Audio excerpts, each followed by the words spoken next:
We have Agostino Pintus with me, and you can learn more about him and his team at bulletproofcashflow.com. We're going to dive into a few things with Agostino here today. Let's start things off, Agostino, with you said just a few years ago, what was it, 5 years ago? You were even sleeping on a mattress on the floor somewhere.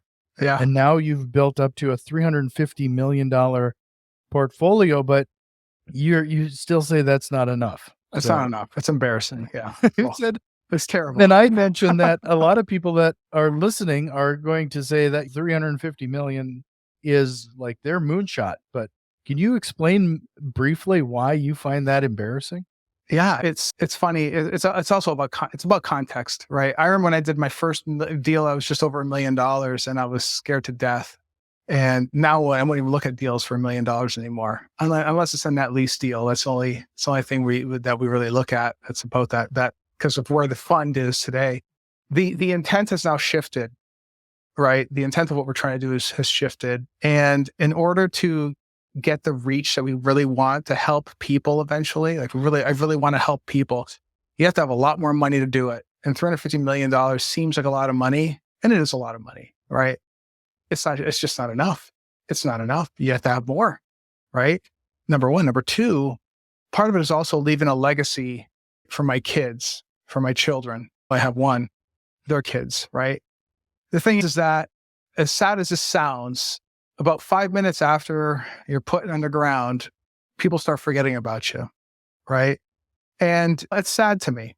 So one of the best ways to really at least try to get 2 generations out of it is to build something so big and so massive that you'll always be remembered, at least, right? I'll give you an example. We bought the Rockefeller building in downtown Cleveland. It's right outside my window. I can see it outside my window here. So John D. Rockefeller built that building before he moved to New York and built the Rockefeller Center. There was this building right here.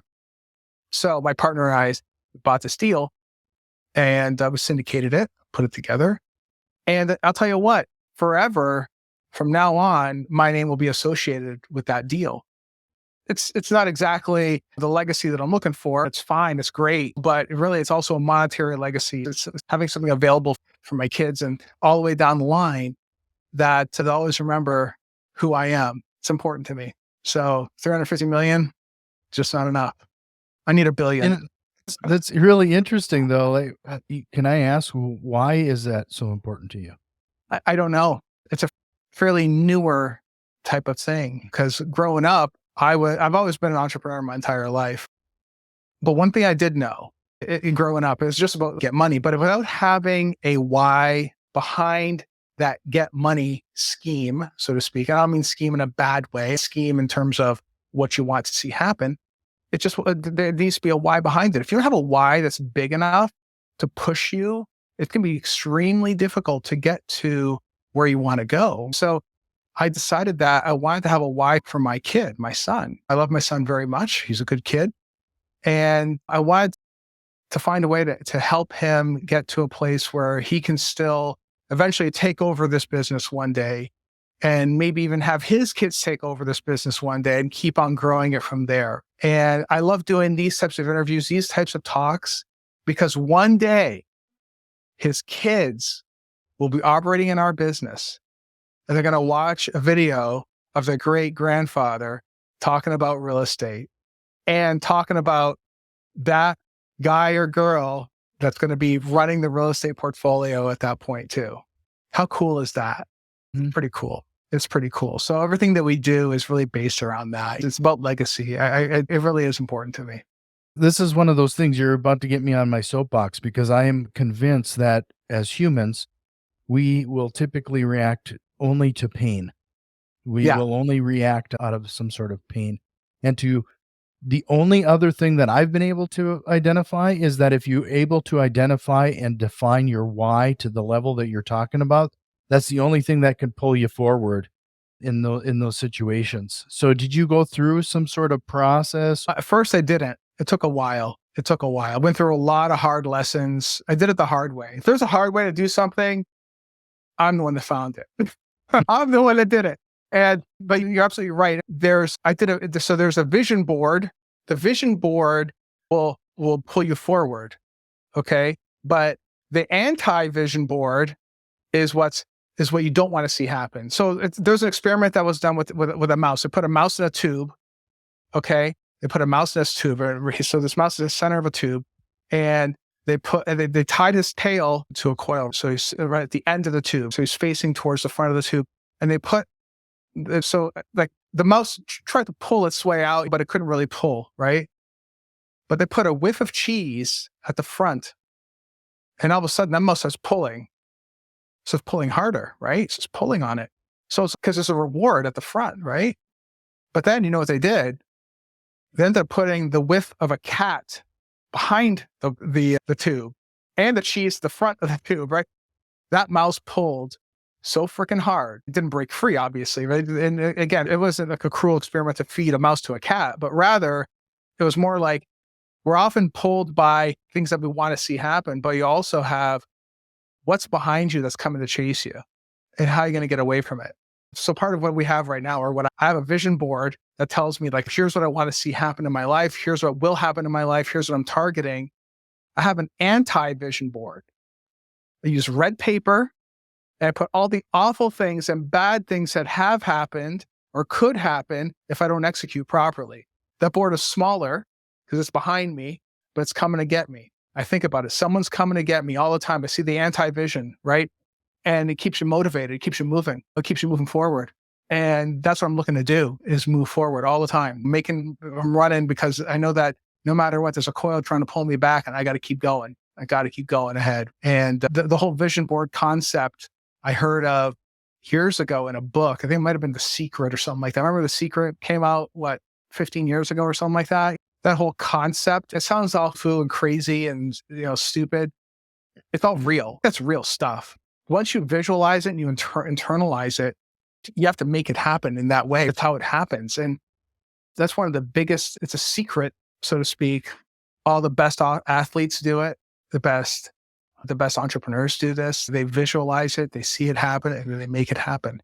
There's no other way to see that. They have to visualize it first. They have to see it.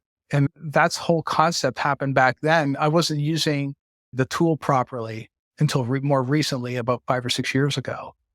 But that's when it all started. That's when I started really exploring self-development, really building myself up, because up until that point, I was still, to a high degree, in the matrix. I was still doing the 40-hour work week, 2 weeks vacation, being miserable.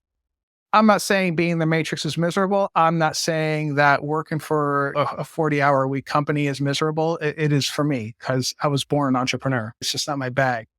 I do what I do now. I do it in excellence because I'm really good at what I do.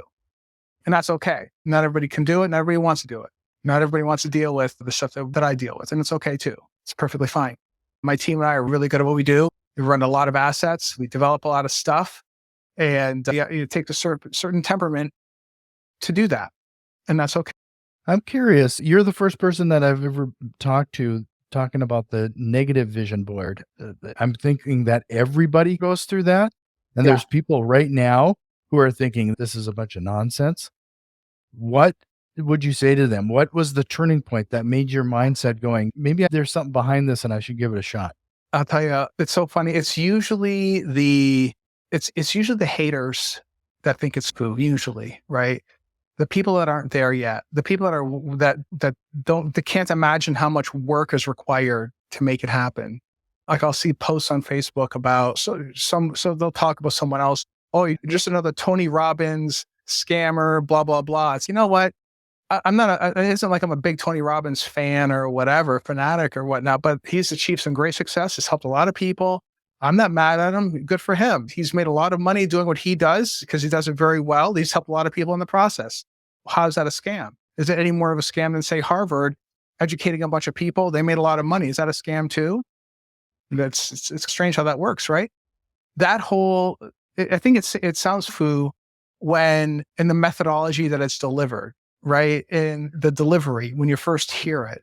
And it sounds so ethereal, so kooky. Everything is all connected and we're all intimately connected. It sounds crazy. It really does. I'm not going to go that far and say that. However, I will say that There was a time about 5 years ago, I took a picture of a Corvette. I totally forgot I even took this picture. It was sitting in my film roll, and 5 years later, I ended up buying that car. Not that same car. The one I ended up buying was better than that car, actually. But it was that same model, same year, same everything. And it's just funny how I manifested it in your life. And part of it has to do with really visualizing it, putting it at the center of your mind, and manifesting it. That's part of it. But the second part of it is your reticular activating system. Okay. The reticular activating system, everyone has one. It's in your mind, right? And like, I'll put it this way. Have you ever seen like a car or some article, something that you really wanted, and you just happen to discover it, and then now you say, I really want that car. I really want that. Then next thing you know, you start seeing that car everywhere. Has that ever happened to you? Mm-hmm. Yeah, oh yeah. It usually happens as soon as you buy a car. Then you already yes. As soon as you buy the car, start seeing the car everywhere. That's the reticular activating system. That's a real thing. Everyone has it in their brain. And cool thing about it is that can be programmed. You can program that thing. Okay. If you're looking for opportunities, if I'm looking for large multifamily deals all the time, your eyes, because keep in mind, your eyes are open and you're looking around and there's a whole lot of information. Your mind can only focus on certain things. But if you're programming that thing to look for deals, look for assets, look for people, that's what your brain is going to start looking for subconsciously. It sounds absolutely wacky. It works. It really does, right? And the way you program it is by positive visualization, by writing down what your future looks like today, meaning what it would be like right now. All these things, it sounds as kooky as it sounds. I did it. That's how I did it. It's how I was able to do all this. I wish I could say there was some sort of magic book. I read one magic book and all of a sudden it just happened. No, it never works that way. And you ask anybody from Warren Buffett to any entrepreneurs, chances are they have a vision board. They do some sort of positive manifestation. They have to. They all do it. They all do it. I discovered it by accident years ago. As I said, after The Secret there is for one of the first things. And on my one vision board, I had a call, like at the time I was doing different types of things. I had a call center, I had a car, I had all these different things. And all those things I had on that vision board actually happened. So it is a real thing. It is a real thing. It does work. Part of it is you can't just put it on the vision board and expect to just automatically happen. You have to really put effort into it. Right. Mm-hmm. But by programming the reticular activating system, it really is an amazing tool that we all have. It's that people haven't even heard of before. But you should definitely look it up. I'm going to send everybody to your website for another reason here at this point, bulletproofcashflow.com. And you can see everything that you are currently investing in. And we were chatting a little bit about that before we hit record here.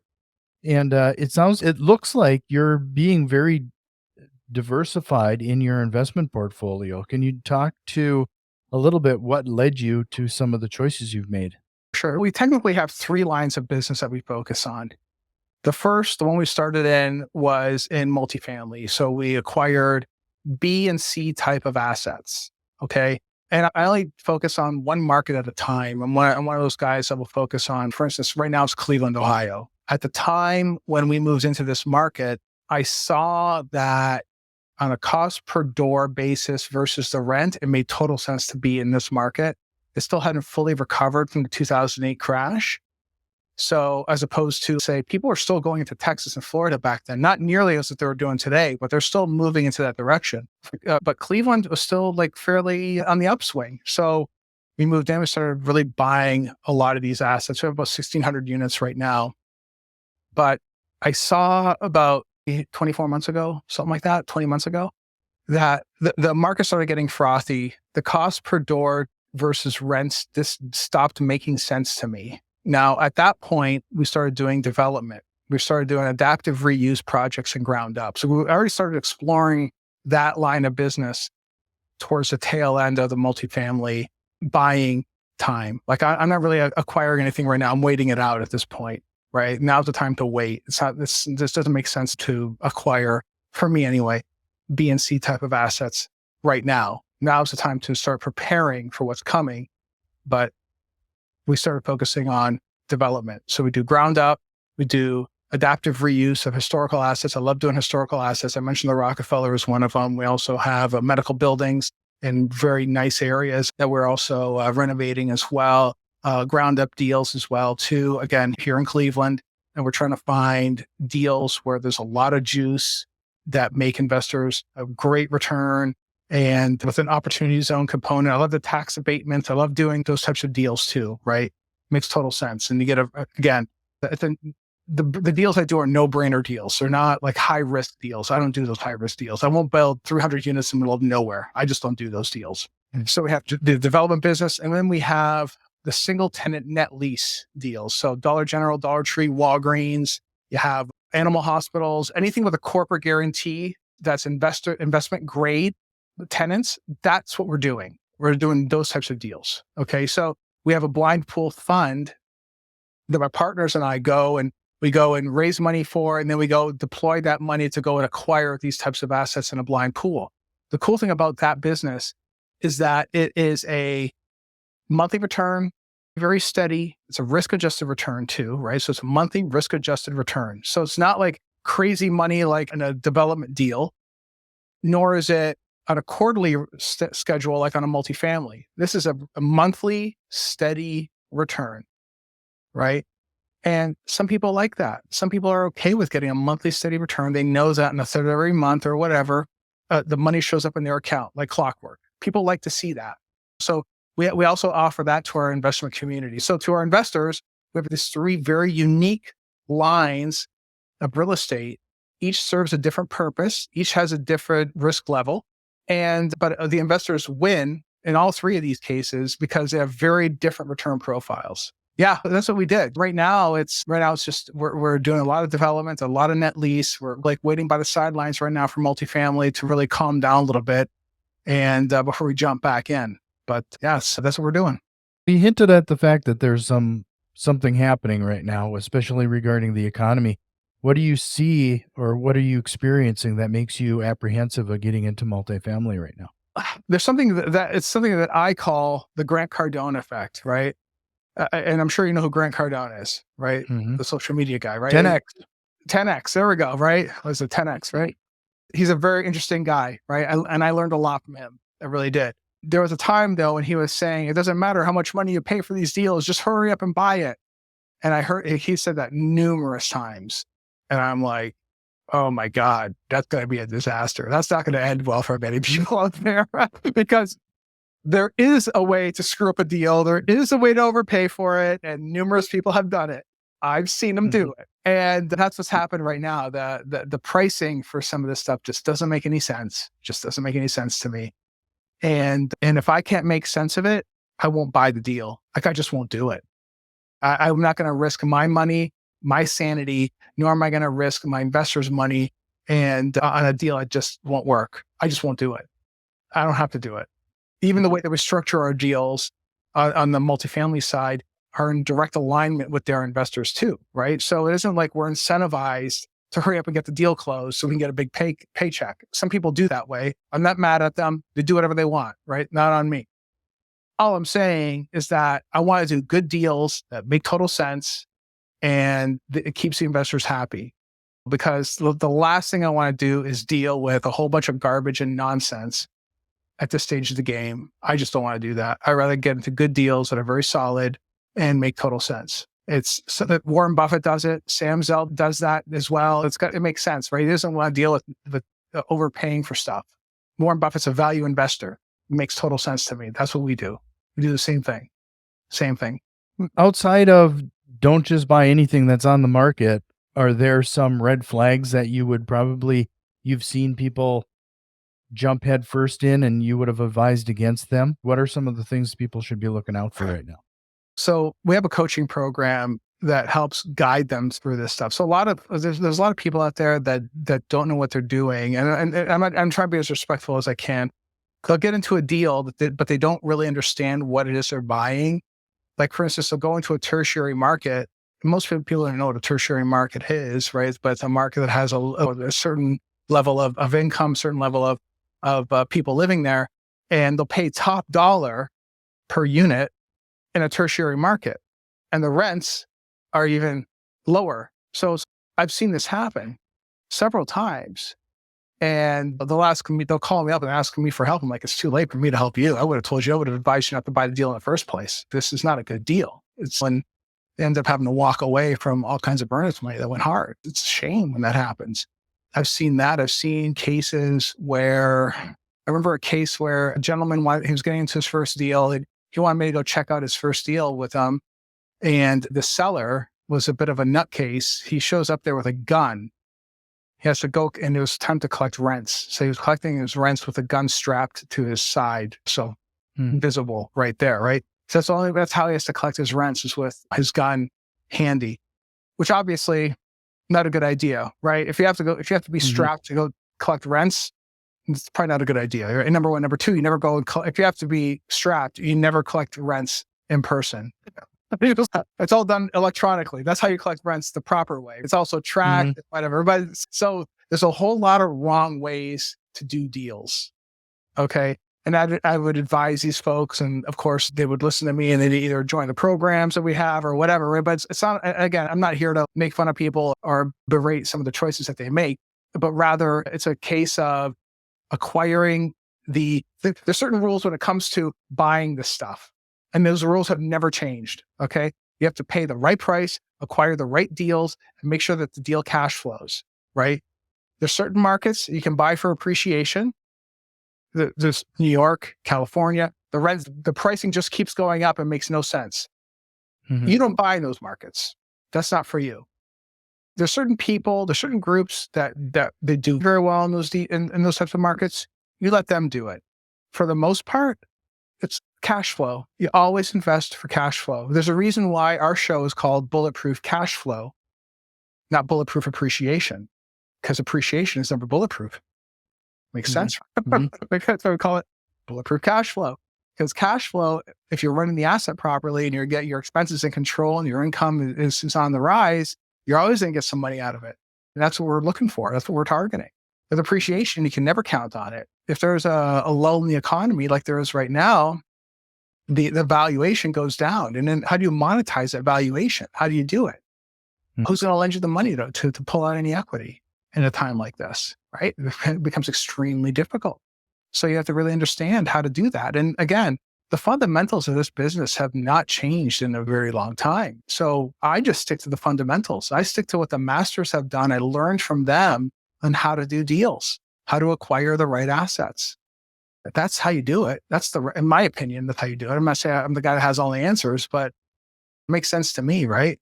Earlier, you were talking about where you started off, and you mentioned that you have made a number of mistakes along the way, or you learned those lessons the hard way. Can you talk to some of those bigger lessons? What were some of the more painful but most beneficial lessons you learned along the way? Sure. Before I did real estate, I used to work in corporate a long time ago, and I used to run like large enterprise IT, so large IT groups.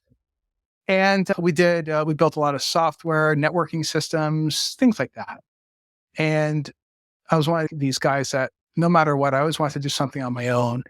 So I would oftentimes take on partners to help build out certain things that we're working on. One valuable lesson that I still carry with me this very day is watch out who you partner with. Watch out who you partner with, right? If the partnership is not aligned, if the individual can't even show up on time for a meeting that you guys set, and he said or she said they're going to show up on time and they don't, they're an hour late every single time without some valid excuse, chances are it's probably not going to be a good fit. It's going to probably end in ruin, right? It's just an indicator. And you're trying to find an indicator, because here's the thing. Like I said earlier about I'm looking to leave a legacy, right? And the reason why is because I know that our time on this planet is finite. We're not going to be here forever. And I think about death a lot, right? So I know that I want to try to maximize my time here as much as I can and not waste it doing or hanging around people that are toxic or just not into doing the same thing that you're into, right? Like, why do it? Same thing goes with the partnership. Partnerships, I can't say that I did all this myself. I would never say that. I had great friends and great partners that are super, super great people, right? And I bring them deals, I bring them value, and they do the same for me. It's a true partnership. It's a true friendship. And that's what we try to build. That's all I build. If I have toxic people around me, I get them out of my life as quickly as possible. Sounds mean, but that's how it is. And if you're thinking about taking on a potential partner, pay very close attention to what they're doing and how they act, how they react, what they say, how they say it. How important is it to them that they show up on time or don't show up on time? How important is it? Do you guys have the same goals in mind? Do you want to get to the same destination, or is it totally way off? Because if it's way off, you're going to have a hard time with that person, right? If they're not totally transparent with you, not to tell you the deepest, darkest secrets or anything else like that, and that's what I'm suggesting, but I am suggesting that if they're always like playing hide the ball and not being totally honest with you, it's not going to end. It's not a good foundation to build a good, strong relationship, good, strong partnership. Think of, again, Warren Buffett and Charlie Munger. These guys, Warren Buffett's 93, Charlie Munger is 99 years old. These guys have been partners for decades, literally decades, right? They built something really special together. That's what I'm looking for. I'm looking for stuff like that. These guys are now billionaires together. That's cool. That's cool right there, because they were on alignment, on their best of friends. So there's a lot of examples that are all around you all the time, and partnerships, that's the secret to building this business. And if you have a bad partner on your hands, get rid of them. Get rid of them. Pay the money, get out, go do it with someone else or do it alone before you take on a partner. That's a very good lesson. I've mentioned more than once that if you're any kind of partnership you get into, you either start off with an awkward conversation or it will end with an awkward conversation. So it's yeah, that's right. a sound lesson you just gave. Yeah, So just to remind everyone, and I'll tell you what, I'm very pleased that those are lessons I learned early on, and now I have great partners I work with, great people I work with. I can't even stress enough how awesome these people are that I spend my time with. Fortunately, I learned these lessons early on, and I wasn't listening to podcasts or shows or whatever that were telling me this, right? I didn't have the mentors either at the time. Hopefully someone hears this and they incorporate it into their life, or at least listen to this, right? Because it is a real big part. Humans, we are social creatures, and we do need to work with others to achieve our goals. And it's important that we also help others achieve theirs. That's probably the second part of the partnership. Is the reason why our partnerships are so successful is because I do prioritize the partnership as something very important to me, right? So I try to give as much as I can to the partnership, as much as I can, try to help the partnership. I help my partners on deals that I have nothing to do with. I will help them anyway. I'll reach out to them and say, hey, what do you need? And if it's telling me what a problem he's having on some other deal that I have nothing to do with, I will help him on the deal anyway, because that's what partners do. That's what friends do. It's important that you do that. And just go that extra mile. Do it. It's totally worth it for the partnership. That's why you do it. That's why you do it. Keep bringing value for as long as you can. Yeah, it's amazing. It goes to the concept of a couple things. We've definitely have learned that lesson as well. The concept of treating the other investors in your market as competition typically doesn't work as well as if you see them as partnerships and ways to help each other. I've heard this story told multiple times, the concept of, if you ever played that board game Cash Flow, Robert Kiyosaki or whatever, the Rich Dad Poor Dad guy, right? Yeah. He had that cash flow game. And if you treated everybody around the table as competition, you could play that game for quite a while. But if you all work collaboratively as partners around the table, the game actually goes much quicker and everybody becomes successful. It's very different than Monopoly, though, right? In Monopoly, you have to try to get the other guy out of the deal or off the board, because that's how you win, right? This is a little bit of history. Monopoly is actually designed by socialists, and because they thought that the capitalism was evil. So you can believe that, right? So it is in line with that part of the game, even though It's doing socialism and communism never worked anywhere, but capitalism has. So I don't want to get all political. I'll just leave it at that. I think it's pretty fair to say that I don't know if there's a lot of socialists listening to a real estate investing podcast. If they do, then you're going to get a lot of hate. So just to remind everybody, bulletproofcashflow.com. Head over and see what Agostino and his team are working on. Your strategy and your particular mindset, I think, is relatively fresh and refreshing.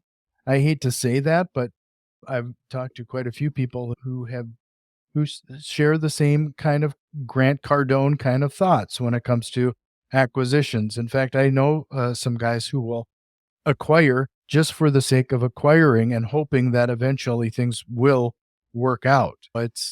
And that hasn't ever really made sense to me, and the numbers don't add up. But before I let you go, I'm hoping, and I didn't warn you about this, but I do have a list of rapid fire questions we typically end the show with. Okay. So I hope they sent those to you ahead of time, but if not, this could be interesting. It'll probably be interesting because I've not seen it. Here's your chance to bust a real estate investing myth. All right. This kind of originates from when I was a kid and those late night programs promising anything and everything. You get into real estate investing, no money down, and it's just mailbox money. So do you have a myth you'd like to bust today? Oh, a myth. Oh, that was a myth. So I would say that this is easy. Real estate is easy. Yeah, the gurus are still on Facebook saying how easy it is. And I'll tell you, in our coursework, when I actually talk to the potential student, when they come on and I meet them for the first time, I outright tell them, this is going to be hard. This is not going to be easy. If it were easy, everybody would be doing it. And just for the record, all those guys in the 70s, from Carlton Sheets to Dave Lindahl, all these guys, the OGs of this space, they were 100% right. You could do all those things that they talked about. The hardest thing is actually doing it. That's the toughest part. It's never a shortage of information. It's a shortage of action to use the information. That's where the shortage really begins, right? Yeah, that's what I would say. This is easy. The gurus will never tell you it's easy. I tell everybody, this is difficult stuff. It's not easy, but it's totally worth it. It's 100% worth it. Yeah. This is actually where we could probably use Grant Cardone's 10X rule. Whatever you think the amount of work it's going to be, 10X it. Yeah, that's exactly right. It's never as easy as it seems. And again, I'm not a hater of Grant Cardone. I think he's done a lot to help to lift a lot of folks and change a lot of minds. But that's one thing that he's 100% right on. You got to 10X everything in terms of the amount of effort required, because it's never as easy as it seems. Never is. Yeah. So what book would you recommend, or what are you reading right now? I would recommend On the Shortness of Life by Seneca. So I don't know if you're into Stoicism at all, but I discovered that book by mistake. I think I heard it on some random podcast with Ty Lopez or something, right? And I started listening to that book. So that's where I got this whole, the foundation of, you only have so much time left on this planet. That's where it all comes from, is from that book. When I listened to that book, anybody can listen to it, by the way. It's free on YouTube. Go ahead and find it, On the Shortness of Life, Seneca. There's different versions of it. The version I don't recommend has the guy that reads it in like old English, super, super slow. It'll put you to sleep. Don't listen to that one. Find another version. But it's also very short. It's a short listen. That will change your mind to thinking like you have an infinite amount of time. Us humans seem to think that we're going to be on this planet forever, until one day you look in the mirror and you're going to see an old man staring back at you, an old lady staring back at you. And you're like, where did the time go? One day that will happen to you. It'll happen to everybody. And I don't want to live my life like that. I know that I'm running out of time. I think about it every single day. And I know I just got to hurry it up and make it happen as fast as I can. What is one tool you can't live without, whether it's personal or business? Oh boy, man, I hate to admit it. My freaking phone. Shit, I hate saying that. It's funny that everybody stares at their phone all the time, right? But it's the phone has become such a dependency, because now it's like I spend most of my day talking to people, right? I think about the phone as a device where it is literally programmed to be in use all the time by getting humans to release chemicals in our brain and the reward center. So we keep on using the device, especially social media. You have to keep that in check. That's the hardest part. But communication is key in this business. So you got to have a phone to do it. If you could go back in time and give your younger self one piece of advice, what would it be? Oh, wow. I would have told them to stick to the engineering route, but as soon as you're done, go into real estate immediately. Don't skip corporate. Just skip corporate. And the reason why I say that is because I wouldn't say I have a super high regard for a lot of education. However, what I don't know is if I would not have completed my undergrad and 2 master's degrees, would I be the same guy I am talking to you today? I just don't know. I have no idea. To the same effect, would still be the same guy if I hadn't worked in corporate and fought my way to the C-suite. Would I still be the same guy? I don't know. But I do know that I should have gotten to this a whole lot sooner. That I do know. I should have done this a whole lot sooner. Should I have done it in my 30s? Probably would have been better if I would have done that instead of waiting to my 40s to do it. Save 10 years. So now I got to play catch up. That's what I'm doing now. Okay, now you have 60 seconds. You're going to give everybody a tip or trick that they can implement in their business today to have an impact. What would it be? For 60 seconds, huh? Okay. Choose your partner wisely. When a broker reaches out to you, always call them back with feedback. Always provide feedback. And the last and final thing I would say is that no matter what, never be an asshole.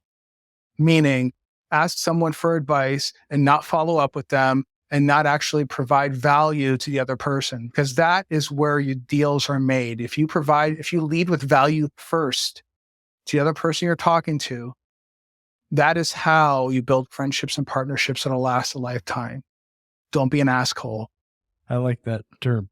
Is there a question or concept you wish we would have covered here today? I don't think so, but if anybody has any questions, by all means, they can hit me up, bulletproofcashflow.com. Bulletproofcashflow.com. That is going to be a clickable link in the show notes. If you found some value in today's episode, do us a favor, share it with one of your investor friends. I really appreciate your time. This was a great interview. Thank you so much.